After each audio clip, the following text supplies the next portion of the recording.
El texto para el día de hoy que quiero proponerles para la reflexión es el Evangelio de Lucas, capítulo 24, versículos del 13 en adelante. Evangelio de Lucas, capítulo 24, versículos del 13 en adelante. Le animo también a tener su Biblia, ojalá física, para que la pueda rayar, marcar. Hoy como tenemos todo tan virtual, pues también, pero que sea una linda posibilidad de marcarla y de subrayar cosas con las que Dios nos está hablando permanentemente. Entonces les invito a hacerlo. Amén. Bueno, va a tener su Biblia abierta porque vamos a ir paso a paso. Como ustedes lo notan en el título que le dio la Sociedad Bíblica a este apartado, el versículo 13, Lucas 24, 13 en adelante, se dice el camino a Emaús. Y he puesto como título a la enseñanza de hoy, el poder de la restauración de Jesús. Corrijan ese, ¿sí? El poder de la restauración, no la transformación, sino de la restauración. Todos, hermanos y hermanas, en algún momento hemos vivido nuestro propio Emaús. Todos. Emaús es ese camino de Jerusalén hasta la ciudad de Emaús, que son 11 kilómetros. ¿Cuántos kilómetros?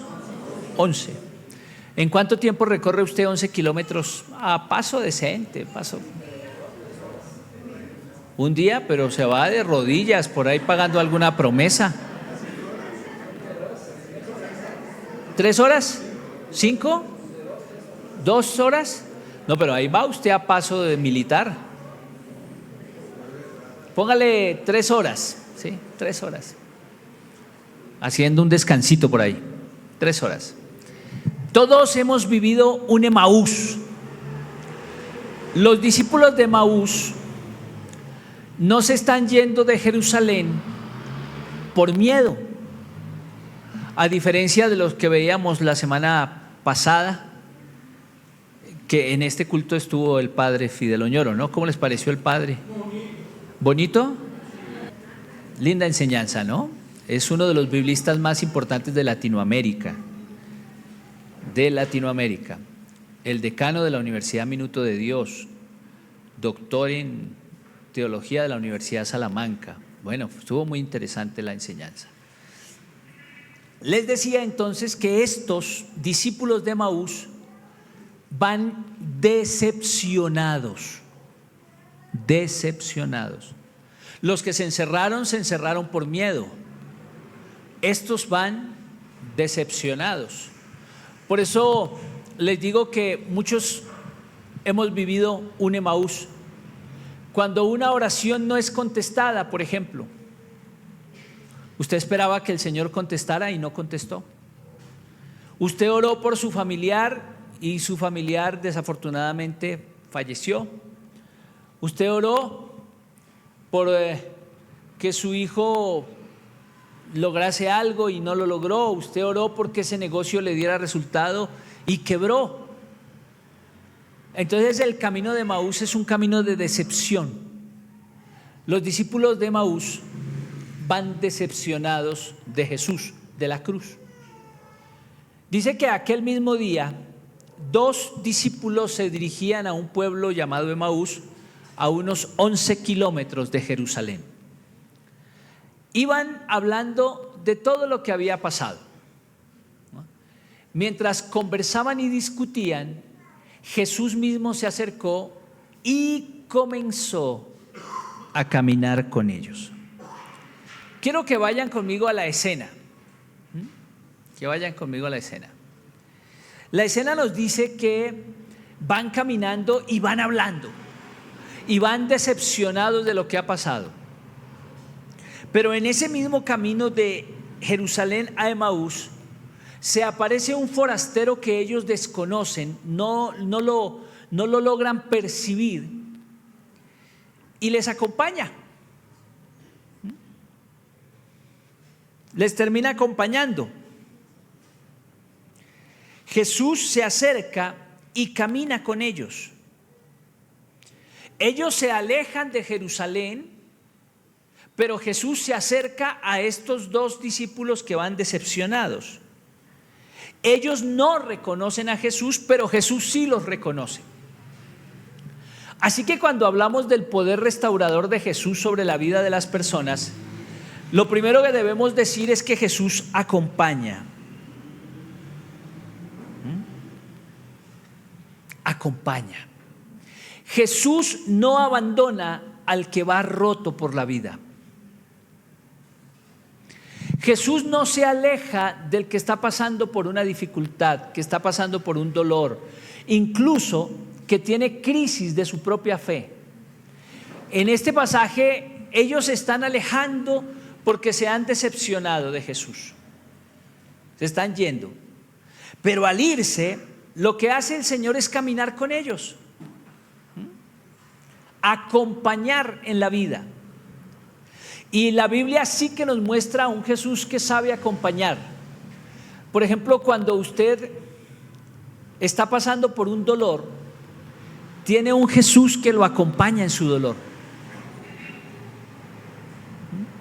Cuando usted está pasando por una alegría, tiene un Jesús que acompaña en la alegría. La Biblia dice que cuando el Señor mandó de dos en dos a predicar y regresaron trayendo noticias y decían: los enfermos son sanados, a los pobres se les anuncia el evangelio, los demonios se nos someten. Dice la expresión en un español más puro, dice que Jesús se exultó. La palabra exultar en un buen diccionario significa perder el control del cuerpo a causa de una inmensa alegría. ¿Sabe qué le pasó a Jesús? Perdió el control de su cuerpo a causa de una inmensa alegría. Entonces Jesús es un Jesús que te acompaña en la vida. Cuando lloras, llora. Cuando ríes, ríe. Cuando triunfas, Él está al lado. Cuando fracasas, también nos acompaña. Aquí se le pega de manera anónima a dos de estos discípulos que van desencantados de Jesús, porque la cruz les causó bastante problema. Ahora, sigamos leyendo. Versículo 17. Jesús les preguntó: ¿de qué van hablando ustedes por el camino? Y se detuvieron tristes. Y uno de ellos, que se llamaba Cleofas, contestó: ¿eres tú el único que ha estado alojado en Jerusalén y que no sabe lo que pasó allí en estos días? Sigue, por favor. Él les preguntó: ¿qué ha pasado? Le dijeron: lo de Jesús de Nazaret, que era un profeta poderoso en hechos y en palabras delante de Dios y de todo el pueblo, y cómo los jefes de los sacerdotes y nuestras autoridades lo entregaron para que lo condenaran a muerte y lo crucificaran. Nosotros teníamos la esperanza, mire la decepción que hay en ellos. Nosotros teníamos la esperanza de que Él sería el que había de liberar a la nación de Israel. Pero ya hace 3 días que pasó todo esto. Y aunque algunas de las mujeres que están con nosotros nos han asustado, ¿nos han qué? Asustado. Mire, ellos no están creyendo en la resurrección. Nos han asustado, pues fueron de madrugada al sepulcro. Y como no encontraron el cuerpo, volvieron a casa y cuentan que unos ángeles se les han aparecido y les han dicho que Jesús vive. Algunos de nuestros compañeros fueron después al sepulcro y lo encontraron tal como las mujeres habían dicho, pero a Jesús no lo vieron. Mire lo interesante de esta sección. En primer lugar, Jesús acompaña. Van decepcionados, van tristes, van pensando en los dolores que la vida les ha propuesto, etcétera. Pero cuando el Señor se acerca a ellos, lo segundo que hace es escucharlos. ¿Qué conversaciones son estas que ustedes están teniendo? En otras palabras, el Señor motiva a la catarsis, ¿no? Como decimos por ahí, desembuche. ¿Qué es lo que tiene? Saque. Como decía la caricatura de Piolín y del gato que se lo comía, la abuelita que le pegaba al gato para que escupa, Piolín, escupa, ¿no? Ah, se la saben, ¿no? Escupa silvestre, ¿no? ¿Qué es lo que está haciendo el Señor? A veces, cuando estamos pasando por la crisis, por el problema, por la angustia, lo que menos necesitamos son sermones. Lo que menos necesitamos es que la gente nos regañe o que nos diga que nos está pasando eso porque nos lo merecemos y porque así tiene que ser. El Señor motiva a que estos discípulos saquen lo que los tiene decepcionados. Él sabe lo que está pasando, Él sabe cómo están, pero lo que hace el Señor es motivarlos a que saquen. Bueno, ¿por qué van tan decepcionados? Es que usted es el único que no sabe lo que pasó en Jerusalén. Tan raro, si usted viene de allá, ¿cómo es posible que usted no se haya percatado de todo lo que pasó este fin de semana allá? No supo de Jesús Nazareno, varón poderoso en palabras y profeta de Dios. Y nosotros, mire la expresión de decepción, teníamos la esperanza de que Él fuera el que habría de liberar a Israel. Pero desafortunadamente nuestros dirigentes y los sumos sacerdotes lo mataron. Ya hace 3 días que pasó esto, aunque unas mujeres fueron al sepulcro y se encontraron con que estaba en la puerta, el sepulcro estaba abierto y ellas vieron eso vacío, y dicen que unos ángeles les hablaron diciéndoles que el Señor Jesús vivía, y eso nos pegaron un susto terrible. Otros de los nuestros también fueron y vieron lo que las mujeres les contaron, pero a Jesús no lo vieron por ningún lado. Y van soltando todo lo que tienen, toda la crisis, toda la decepción. Porque el Señor, en segundo lugar, nos escucha. Usted puede llegar a la presencia del Señor con sus crisis, con sus problemas, con sus angustias, con sus pataletas. Alguien me preguntó alguna vez si podía pelear con Dios. Dije, pues hágale. ¿Qué más da? Pareciese ser que Jesús lo tenía muy decepcionado. Y está bien, porque a veces su camino no se coordina con lo que nosotros estamos pensando. Su camino como que va para un lado y nosotros vamos para otro, y nos deja sin aire, nos preocupa, nos angustia lo que está pasando. A veces esperábamos una respuesta positiva y la respuesta fue negativa. Esperábamos algo bueno y fue malo. Le oramos para que algo pasara y no pasó. Entonces hasta con Él peleamos. Estos discípulos de Emaús van agarrados, van bravos, van decepcionados de Jesús.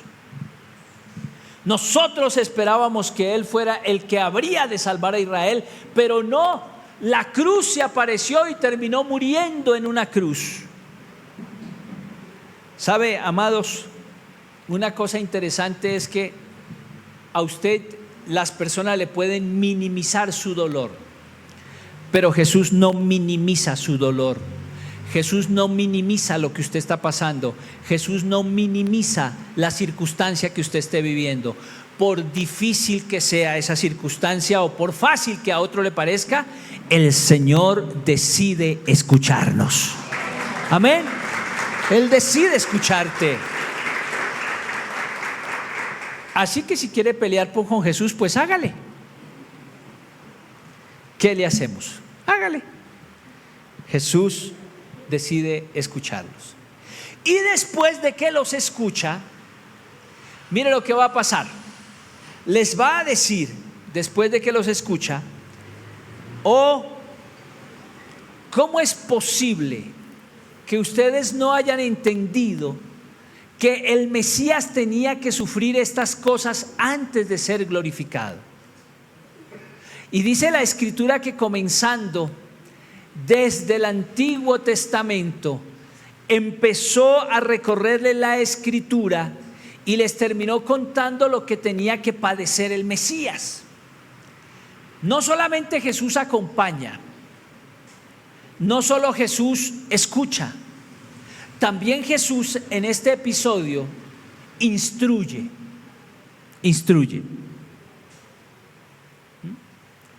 Entonces lo que va a hacer el Señor Jesucristo es explicarles la palabra. Por eso quiero decirles, dos elementos significativos aparecen en este pasaje sobre la importancia del culto: la palabra y la cena del Señor. La palabra está para que nos la expliquen, para que podamos escuchar el consejo de Dios para nosotros.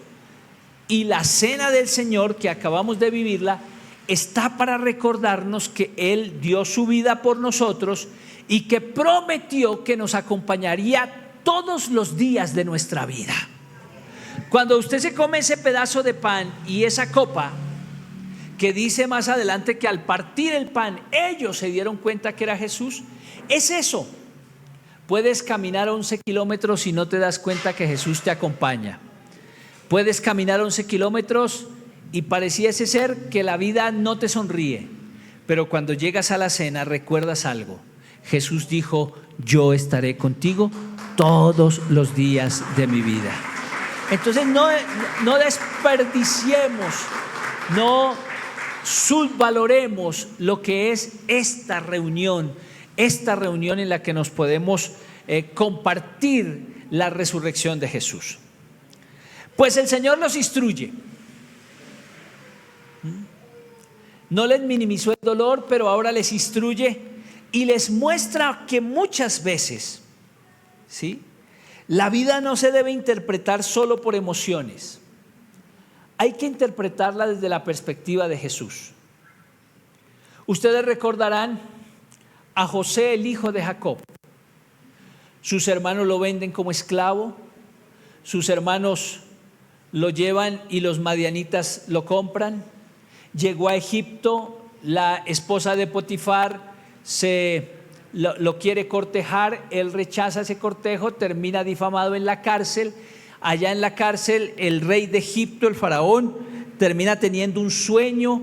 Ese sueño nadie se lo puede interpretar, solamente José, que está en la cárcel, sale de allí, se convierte en el segundo hombre más importante de la época, y cuando aparecen sus hermanos, él les dice algo muy interesante: ustedes quisieron hacer mal a mi vida, pero en vez de ser algo malo para mi vida, lo que terminó siendo fue algo bueno para mí y ahora para ustedes.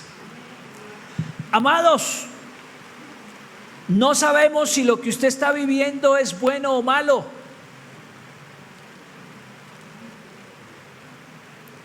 Eso está en la potestad de Dios. ¿Ustedes se acuerdan de la historia del anciano y el caballo? ¿Sí? ¿No se acuerdan? Yo tampoco, pero dicen que es buena. Se cuenta de un anciano que tenía un caballo viejo y los vecinos, viendo la necesidad del anciano, vinieron y le dijeron: anciano, véndanos el caballo por hacerle un favor. Y él les dijo: no. Los vecinos se fueron y el hombre a los 15 días se le perdió el caballo. Y él dijo: se perdió. Los vecinos dijeron: tan de malas ese viejo, ahora ni caballo ni plata. Y él dijo: ustedes juzgan muy a la ligera. como al mes apareció el caballo, pero no apareció solo. Resulta que había hecho parte de un grupo de caballos salvajes y se los trajo a todos, y cuando el anciano salió a ver su caballo, tenía un montón de caballos y todo el mundo dijo: tan de buenas ese viejo. Y él les dijo: ustedes juzgan muy a la ligera. Su hijo, su único hijo, domando los caballos salvajes, un día subido en uno de ellos, el caballo lo tiró y le fracturó una pierna. Y todo el mundo dijo: tan de malas ese viejo. Y él otra vez dijo: ustedes juzgan muy a la ligera. En esos días estalló la guerra mundial y todos los muchachos de la comarca tuvieron que ir a la guerra, excepto el que tenía la pierna partida. ¿Qué sabes tú si la pierna partida es la bendición de Dios? Ellos veían la cruz como fracaso, pero Jesús no la veía como fracaso, la veía como plan de Dios. Así que les instruye, como nos instruye a nosotros. A lo mejor hay etapas en tu vida en que la pérdida no fue una pérdida, fue una ganancia. En que lo mejor que te podía pasar era que eso se perdiera, o que te echaran de ese trabajo, o que se acabase ese negocio, qué sé yo, que era lo mejor que podía pasar. Lo que pasa es que nosotros estamos viendo en un primer plano, pero Dios, que sabe todas las cosas, está viendo mucho más profundamente y sabe que lo que para usted y para mí puede ser una tristeza, puede ser una bendición de Dios más adelante. Amén. Entonces el Señor los instruye. Cuando no entiendas lo que pasa con tu vida, ten fe en Él, confía, no te apartes, no te sueltes, sostente en la presencia del Señor. Cuando no entiendas lo que pasa, ve a la palabra, porque el Señor siempre te va a decir que está con nosotros. Y así hayan pérdidas en las manos del Señor, siempre vamos a encontrar solución. Luego van llegando hasta la casa de estos discípulos de Emaús. Dice la Escritura que ya siendo tarde y lloviendo, como está lloviendo ahorita, el Señor les dice: bueno, se acabó la charla. Ustedes hablan rico, parecen paisas, pero ya se acabó la charla. Y le dicen: pero Señor, ya está tarde. Dice: sí, es que yo voy más adelante. Le dicen: no, Señor, quédate, Señor, porque se hace tarde. Quédate. Y Él se queda. Como que le dijeron: quédate, e iba adelante. Como me pasó una vez que le dije a un hermano, le dije: hermano, ¿cuándo almorzamos? Me dijo: si quiere ya.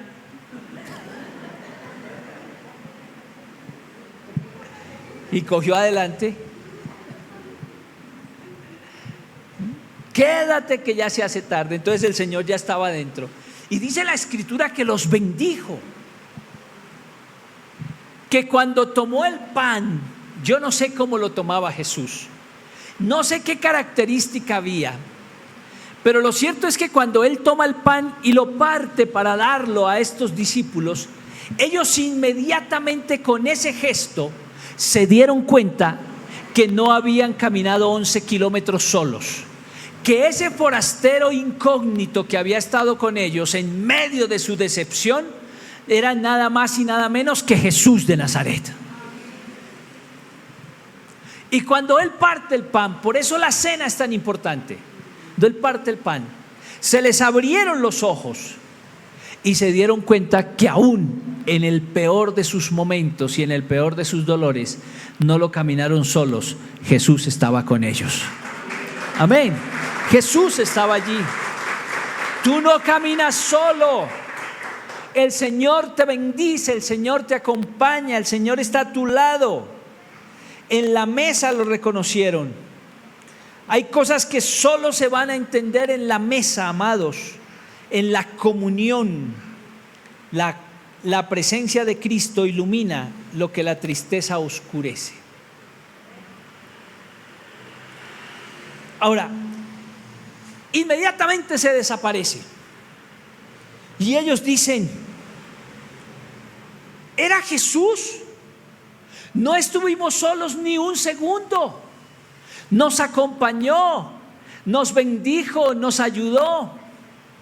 Y en aquella misma hora, va a decir la Escritura, se devolvieron para Jerusalén.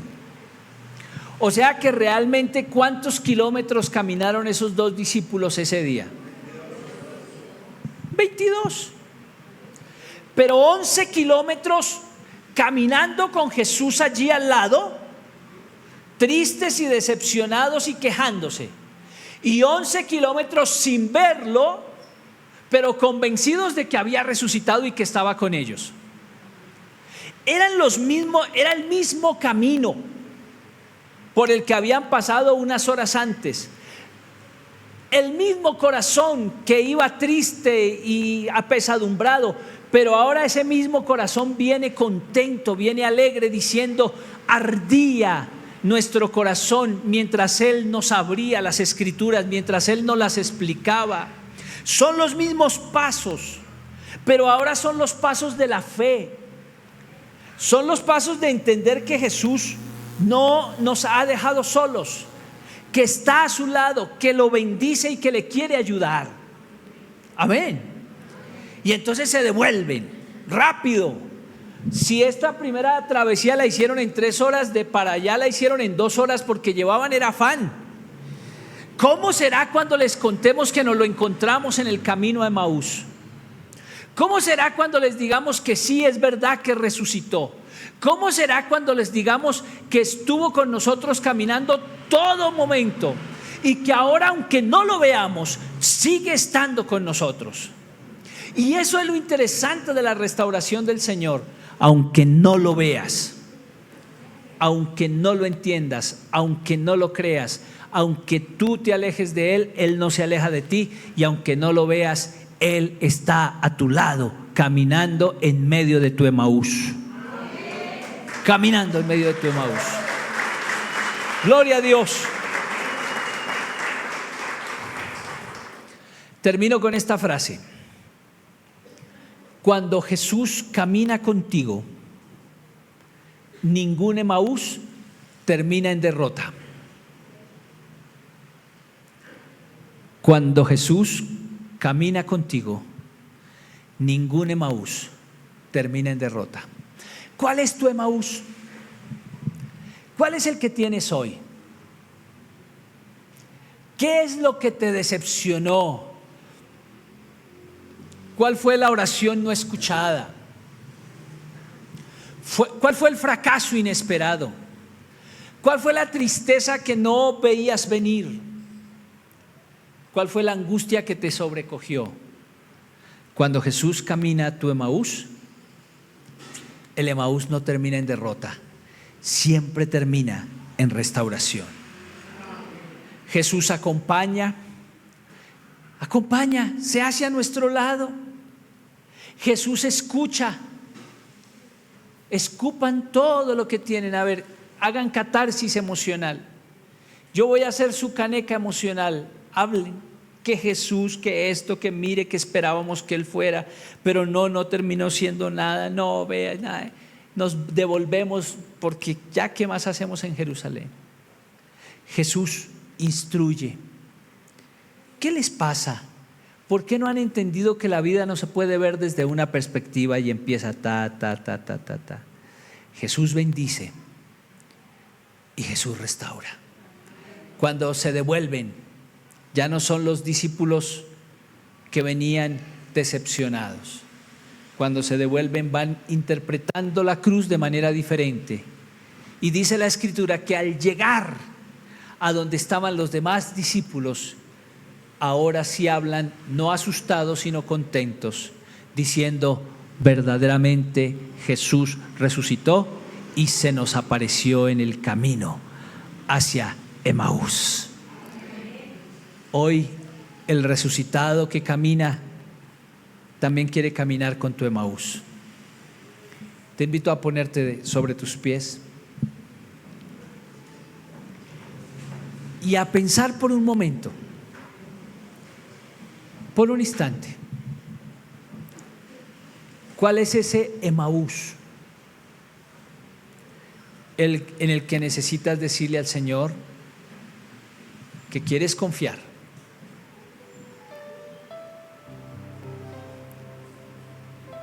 Que quieres confiar. Dile: Señor, no veo opciones, a lo mejor,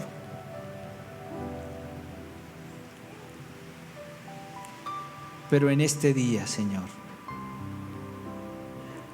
yo decido confiar, porque si tú me acompañas, no va a terminar en derrota, no va a terminar mal. Coloca al Señor en esta mañana esa carga, esa tristeza, ese dolor. Jesús acompaña, Jesús escucha. A veces lo que menos necesitamos son sermones, necesitamos oídos para que nos escuchen.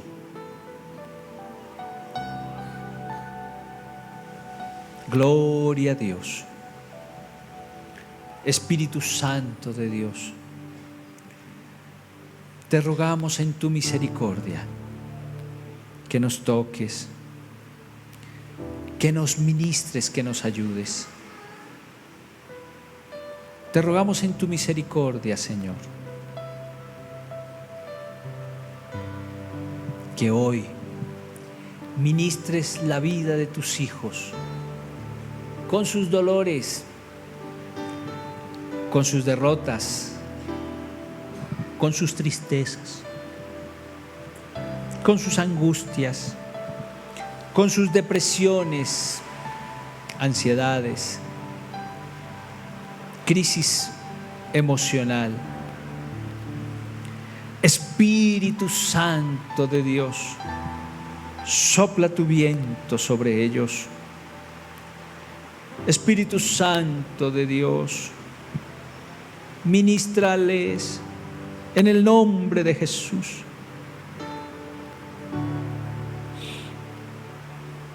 Sosténnos fuerte, Señor. Renueva nuestra fuerza. Tu palabra dice que los jóvenes se fatigan y se cansan, pero los que esperan en Jehová tendrán nuevas fuerzas.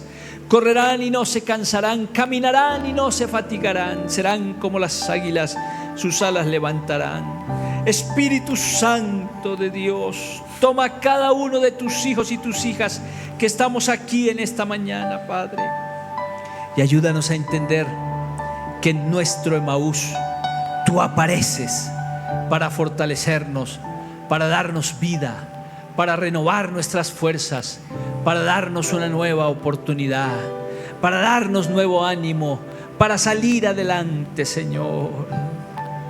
Oh, gracias, Padre.